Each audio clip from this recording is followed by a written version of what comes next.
அனைவருக்கும் வணக்கம். உங்களை எல்லாம் பாரத பிரதமர் நரேந்திர மோடி அவர்களுடைய 121வது மனதின் குரல் நிகழ்ச்சியிலே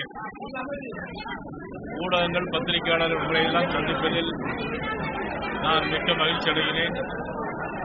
அதே நேரத்தில் மிகவும் வருத்தமான செய்தி இங்கே சொல்லப்பட்டிருக்கிறது. மனதின் குரலிலே பாரத பிரதமர் நரேந்திர மோடி அவர்கள் பேசும்போது காஷ்மீர் ஆர்டிகல் 370 அகற்றிவிட்டு ஓராண்டு காலமாக காஷ்மீரில் எல்லா சுற்றுலா பயணிகளும், இந்தியா முழுவதும் இருக்கின்ற அனைத்து சுற்றுலா பயணிகளும் காஷ்மீருக்கு கூட்டம் கூட்டமாக சென்று வந்தார்கள். ஆனால் திடீரென்று ஒரு விபத்து ஏற்பட்டதைப் போல உலகையே உருக்கின்ற ஒரு சம்பவம் ஒவ்வொரு மனதிலும், ஒவ்வொரு குடும்பத்திலும், ஒவ்வொரு வீட்டிலும் இருக்கின்ற இளைஞர்கள், பெரியவர்கள், தாய்மார்கள் துடிதுடித்து போன சம்பவம் என்று சொன்னால்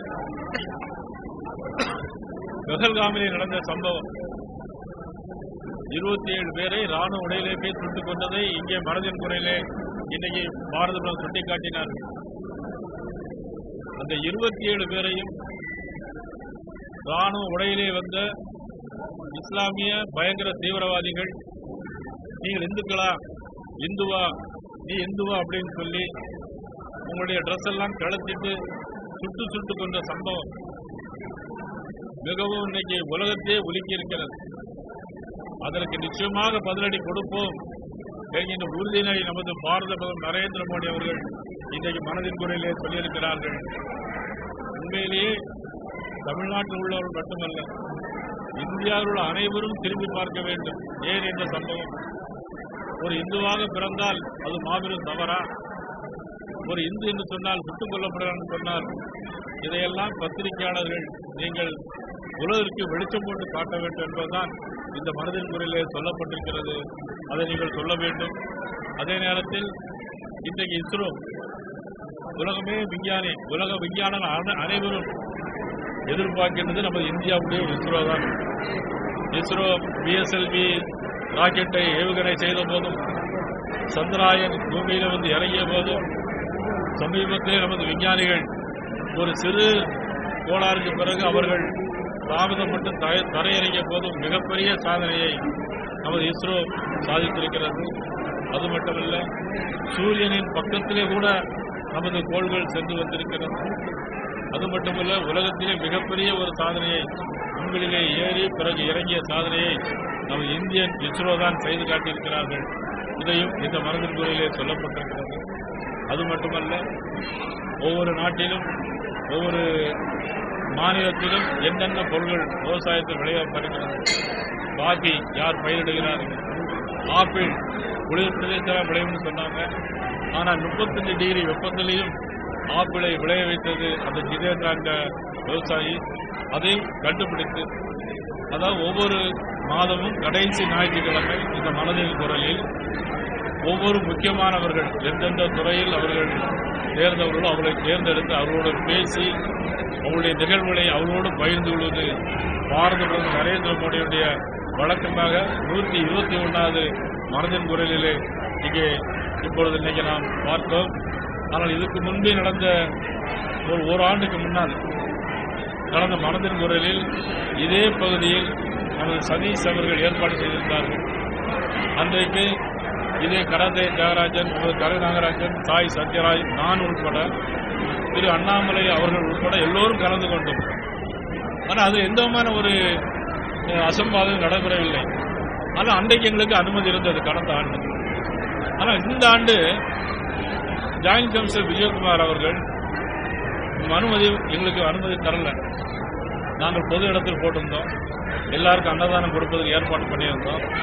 ஆனால் இன்னைக்கு ஜாயின்ட் கமிஷனர் விஜயகுமார் அவர் எல்லாம் நடத்தக்கூடாது அப்படின்னு சொல்றது, இது துணை முதலமைச்சர் மதிப்புக்குரிய உதயநிதி ஸ்டாலின் அவருடைய தொகுதியாக இருக்கிற காரணத்தினால் செய்யக்கூடாது என்று சொன்னாரா என்பது எனக்கு தெரியவில்லை.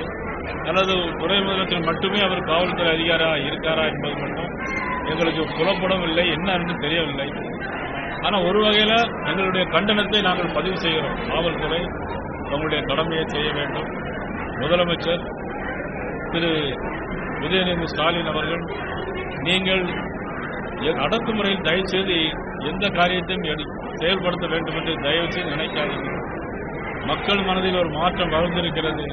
இப்படியெல்லாம் தடுத்து நிப்பாட்டிவிட்டால் மக்களுடைய மாற்றம் நிச்சயமாக அது மாறாது என்று மட்டும் தவறாக நினைக்காதீர்கள்.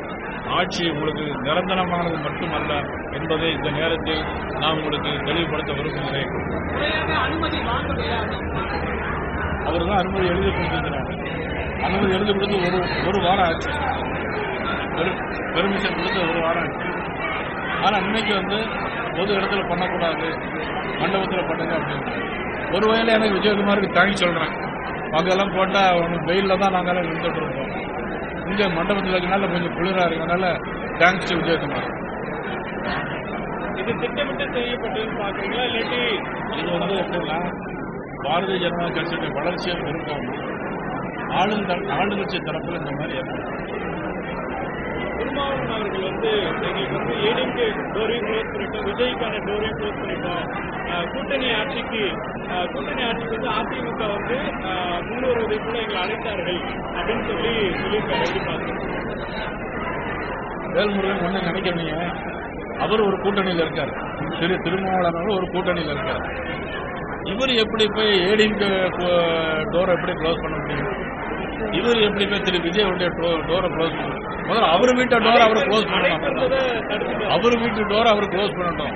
அடுத்த வீட்டை பற்றி ஒரு கவலைப்பட முடியாது.